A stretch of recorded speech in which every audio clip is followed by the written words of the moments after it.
السلام علیکم ورحمۃ اللہ وبرکاتہ۔ آج ہم اپنے ایک سماجی رویے کے اوپر بات چیت کریں گے۔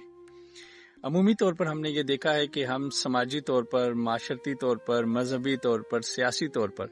اگر کسی کے ساتھ کچھ اختلاف رائے رکھتے ہیں تو ہم شدید عدم برداشت کا شکار ہو جاتے ہیں۔ ہم کسی دوسرے کی رائے کو قبول کرنے کی صلاحیت کھو بیٹھے ہوئے ہیں، اور اس کی وجہ یہ ہے کہ ہم اپنی فکر کو دوسروں کے اوپر مسلط کرنا چاہتے ہیں۔ یاد رکھیے، ہر شخص اپنے دائرہ فکر میں، اپنی تحقیق میں، اپنی سوچ کے زاویے سے ایک سچ بولنے کی کوشش کرتا ہے، اور وہ اس کی زندگی کا سچ ہوتا ہے اور وہ اس کی طرف کی حقیقت ہوتی ہے۔ اسی طرح جو آپ سمجھتے ہیں وہ آپ کی سیاسی حقیقت ہے، وہ آپ کی مذہبی نظریات ہیں، وہ آپ کی معاشرتی حقیقتیں ہیں۔ تو یک لخت کسی کو جھوٹا قرار دینا، کسی کو غلط قرار دینا، نہ تو یہ معاشرتی مسائل کا حل ہوتا ہے اور نہ ہی یہ ایک تہذیب یافتہ قوم کا طور طریقہ ہوتا ہے۔ اسی طریقے سے اگر آپ کسی سے گفتگو کر رہے ہیں، آپ اپنی رائے کا اظہار کر سکتے ہیں، آپ اس تک اپنا پیغام پہنچا سکتے ہیں، مگر آپ اپنی نظریہ، اپنی سوچ، اپنی تحقیق کسی پہ مسلط کرنے کے مجاز نہیں ہیں۔ اسی طریقے سے آپ کسی کی بات سنتے ہیں تو ضروری نہیں ہے کہ وہ جو آپ سے بات کر رہا ہے وہ آپ کے اوپر اپنی رائے کو مسلط کرنا چاہتا ہے۔ آپ کا دل اور دماغ اگر اسے قبول کرنا چاہتا ہے، اگر آپ کو اٹ ڈز میک سینس تو آپ اسے قبول کریں، اور اگر آپ کو لگتا ہے کہ یہ درست نہیں ہے تو آپ اسے قبول نہ کریں۔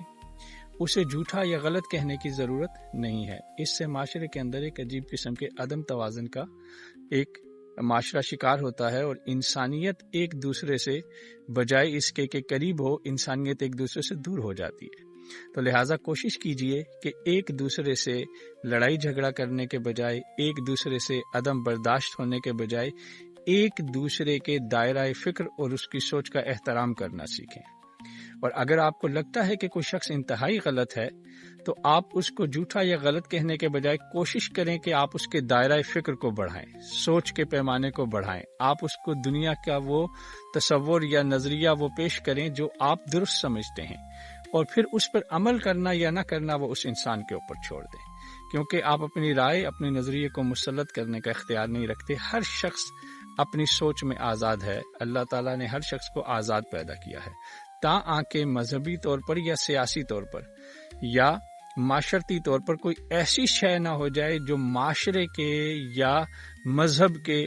بالکل نظریے کے مخالف ہو جائے اور وہ ہماری ریڈ لائن کو کراس کر دے۔ اس کے نیچے کی تمام فروعی چیزیں قابل قبول ہوتی ہیں، لہٰذا اپنے اندر برداشت پیدا کریں، محبت پیدا کریں، لوگوں کی رائے کا احترام کرنا سیکھیں، لوگوں کے نظریوں کا احترام کرنا سیکھیں۔ جب آپ یہ کریں گے تو آپ ایک اچھی قوم بن کر ابھریں گے، اچھے انسان بن کے ابھریں گے، اور آپ کی اپنی اخلاقی اور معاشرتی جو پوزیشن ہوگی وہ بھی مستحکم اور مضبوط ہوگی، اور آپ کو بھی اللہ تعالیٰ آپ کی فکر اور آپ کی سوچ کو بھی وسعت عطا کرے گا۔ اللہ تعالیٰ ہم سب کے لیے خیر کو آسان فرمائے، اور اللہ تعالیٰ ہم سب کو مثبت سوچ عطا فرمائے۔ بہت شکریہ۔